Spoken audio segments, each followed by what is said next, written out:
আসসালামু আলাইকুম রহমতুল্লাহ। আমি আজকে তিনটা বিষয় নিয়ে কথা বলার চেষ্টা করব। প্রথম প্রথম প্রসঙ্গটা হচ্ছে জ্বালানি তেল নিয়ে।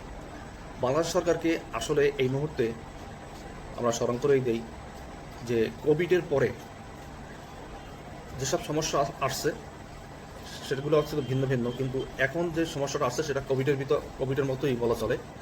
কোভিডের সময় আমরা যেসব পদক্ষেপ নিচ্ছি, এই মুহূর্তে জ্বালানি তেলের ব্যবহারটা সাশ্রয়ী করার জন্য, কৃচ্ছতা সাধন করার জন্য সরকারকে অবশ্যই কঠিন একটা পদক্ষেপ নেওয়া জরুরি। আমি সরকারকে স্মরণ করিয়ে দিতে চাই যে তেলের মজুদ সরকার বলছে যে আছে এবং থাকতে পারে, কতটুকু আছে আমরা ঠিক জানি না, থাকবে। মজুদ থাকাকালীন অবস্থায় সরকারকে যে হুঁশিয়ার হতে হবে, আপৎকালীন অবস্থায় তাকে কিছু ব্যবস্থা নিতে হবে, সেই ব্যবস্থাগুলো নেওয়া এখন এই মুহূর্তে খুবই জরুরি। সারা বিশ্বে এখন তেলের সমস্যায় জর্জরিত। আপনারা যদি দেখেন, আমরা ইন্ডিয়াতে, শ্রীলঙ্কাতে, পাকিস্তানের অবস্থাটা কি দেখেন, তেল নিয়ে এখানে দেখেন তেলের পেট্রোল পাম্পে তারা গিয়ে কী অবস্থায় আছে। তো বাংলাদেশেও এই ধরনের সমস্যা আছে এবং বাংলাদেশের অভ্যন্তরে আমাদের রাজনৈতিক কিছু প্রতিপক্ষ তো আছে এটাকে কালারিং করার। এখন সরকার কি পদক্ষেপ নেবে সেটা আমার মাথায় যে জিনিসটা আসছে সেটা আমি বলার জন্য আজকে ভিডিওটা করতেছি। সরকার রেশনিং পদ্ধতি করছে, বেশ ভালো কথা, রেশনিং পদ্ধতি চলুক। মাঝে মাঝে আবার রেশনিং পদ্ধতি সরকার বলছে যে আর কোনো রেশনিং পদ্ধতি নাই। আমার মনে হয় এই একটা প্রক্রিয়া সবচেয়ে ভালো হবে, সেটা হচ্ছে প্রাইভেট কার, অর্থাৎ কার, মাইক্রো জিপ এবং প্রাইভেট মোটরসাইকেল, এই চারটা বাহনে রাস্তায় চলাচলের পরিমাণটা কমিয়ে দিতে হবে। কীভাবে কমাবে সেটা হচ্ছে সারা দেশব্যাপী, বিশেষ করে বিভাগীয় শহরগুলোতে যদি সরকার এমন একটা নিয়ম করে যে আজকে যত জোর সংখ্যার গাড়ি নাম্বার আছে ওইটা আজকে চলবে এবং বেজোর সংখ্যার গাড়িগুলো আগামীকালকে চলবে, এ ধরনের একটা কথা অনেক আগে থেকে প্রচলিত ছিল, তাহলে দেখা যাবে যে অর্ধেক গাড়ি চলাচল কমে যাবে। কারণ একটা গাড়ি দেখা যায় যে একটা প্রাইভেট কার, জিপ, মাইক্রোবাস রাস্তায় চলে, দেখা যায় যে ভিতরে প্যাসেঞ্জার একজন কি দুইজন। কিন্তু এই জিনিসগুলো এখন একটু নিয়ন্ত্রণে আনতে হবে। এগুলো নিয়ন্ত্রণে আসলে অর্ধেক পরিমাণ তেল সাশ্রয়ী হবে এবং মানুষ তখন পাবলিক ট্রান্সপোর্টে কিছুটা চলাচল করবে। পাবলিক ট্রান্সপোর্টে পর্যাপ্ত পরিমাণ তেল দিতে হবে, সেই তাদের পাবলিক ট্রান্সপোর্টে তেল দেওয়ার জন্যই এই ব্যবস্থাটা করা জরুরি বলে আমি মনে করি। আমি চাচ্ছি এরপরের অন্য একটা সরকারি কর্মসূচি, যেটা সরকার অলরেডি বাস্তবায়নের পথে, সেটা হচ্ছে খাল কাটা কর্মসূচি। সরকারের একটা প্রতিশ্রুতি ছিল, সেটা অলরেডি এই রমজান মাসেই শুরু হয়ে গেছে। এই বিষয়ে আমার ব্যক্তিগত তো কিছু অভিজ্ঞতা আছেই, কারণ আমরা শহীদ প্রেসিডেন্ট জিয়াউর রহমানের আমলে খাল কাটছি। সেই খাল কাটার কর্মসূচিতে আমরা অংশগ্রহণ করছিলাম। সেই খাল কাটা কর্মসূচিটা ছিল দেশব্যাপী, সেটা ছিল স্বেচ্ছায় খাল কাটা কর্মসূচি।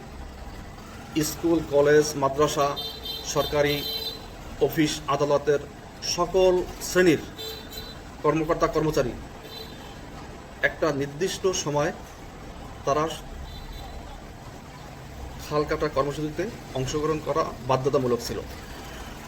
কারণ দেশের প্রতি কমিটমেন্ট সবারই থাকা উচিত, দেশের জন্য এতটুকু কাজ সবারই করা উচিত। কারণ এই খাল কাটা কর্মসূচি অনেক ব্যয়বহুল। এই খাল কাটা কর্মসূচিতে আমার মনে হয় যে বড় বড় যে খালগুলো আছে সেগুলো টেন্ডারের মাধ্যমে, কন্ট্রাক্টরের মাধ্যমে করা যেতে পারে, কারণ ওগুলো অনেক বড়।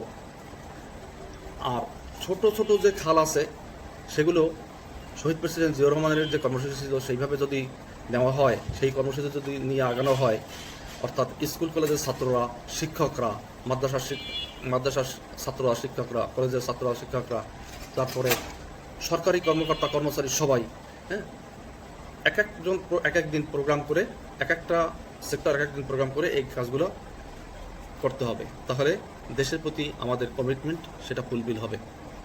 আমি বলছিলাম বড় যে খাল আছে সেই খালগুলোয় হয়তো আমরা সেইভাবে পারবো না, সেখানে যন্ত্রপাতি ব্যবহার করতে হবে, হ্যাঁ। কিন্তু খাল কাটা কর্মসূচি নিয়ে একটি খারাপ একটা দৃষ্টান্ত আমাদের চোখে পড়ছে, সেটা হচ্ছে আমরা দেখছি যে ছোট ছোট খাল কাটতে গিয়ে খাল কাটে যে মেশিন দিয়ে ওটাকে বলা হয় এক্সকাভেটর, আবার গ্রামগাঁয়ে এটাকে অনেকে বলে ভেকু। যাই হোক, এই এক্সকাভেটর দিয়ে মাটি খনন করা হয়, খাল খনন করা হয়, অনেক দূর থেকে ভেবে গিয়ে মাটি কাটে নিয়ে আসে।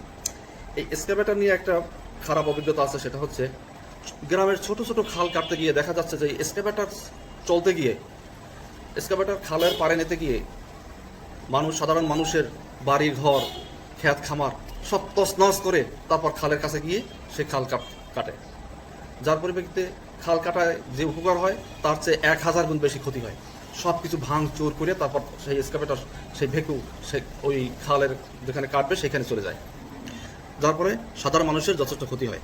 তাই আমার প্রস্তাব হচ্ছে এই ছোট খালগুলো যেগুলো আছে এগুলো কাটতে যেন এক্সকাভেটর বা ভেকু মেশিন ব্যবহার করা না হয়। এক্সকাভেটর এবং ভেকু ব্যবহার শুধুমাত্র বড় যে খাল আছে যেগুলো, সেগুলোই যেন ব্যবহার করা হয়। ছোট খালগুলো স্বেচ্ছাশ্রমে কিংবা মানুষ লেবারের মাধ্যমে কাটলে তাহলে জনগণের আর কোনো ক্ষতি সাধন হবে না। আরেকটা প্রসঙ্গে বলি, আমার যেটা দেখছি সেটা হচ্ছে সরকারের বিভিন্ন কর্মসূচি চালু আছে, সবসময় সারা দেশব্যাপী সারা বছরব্যাপী চালু থাকে। সেটা হচ্ছে কাবিখা কর্মসূচি, অর্থাৎ কাজের বিনিময় খাদ্য কর্মসূচি একটা, আর একটা আছে টাবিখা, টাকার বিনিময় কাজ, টাবিকা অর্থাৎ টাকার বিনিময়ে কাজ। এই দুটোর মধ্যে আমি সংক্ষেপে বলছি, যতদূর সম্ভব কাবিখা অর্থাৎ কাজের বিনিময়ে খাদ্য, এই কর্মসূচিটা যেন সারা বছরব্যাপী আমাদের দেশে বিরাজ করে। কারণ তাতে হয় কি, কাজের বিনিময়ে খাদ্য যদি হয় তাহলে দেশে খাদ্য প্রবাহটা চক্রাকারে থাকে। আর টাবিকা যেটা টাকার বিনিময় কাজ, এই টাকার বিনিময়ে কাজ, এটা অনেক সময় দেখা যায় যে অনেকে হিসাব করে যে এটা সাশ্রয়ী, বিশেষ করে আমাদের দেশের আমলারা এটাকে অনেকটা পছন্দ করে। আমাদের এই কথাটা গ্রহণ করা উচিত হবে না, কারণ এই টাবিকার মাধ্যমে যখন কাজ করবে তখন টাকার বিনিময়ে কাজ করবে, কিন্তু খাদ্য প্রবাহটা দেশে তখন থাকে না, কাজে তখন অনেক সময় মঙ্গা সৃষ্টি হওয়ার সম্ভাবনা থাকে। বিশেষভাবে আমি অনুরোধ করছি, কাবিখা অর্থাৎ কাজের বিনিময়ে খাদ্য কর্মসূচিটা যেন সারা বছর আমাদের সরকার চালু রাখে, তাহলে খাদ্য প্রবাহটা দেশের মধ্যে চালু থাকবে। ধন্যবাদ।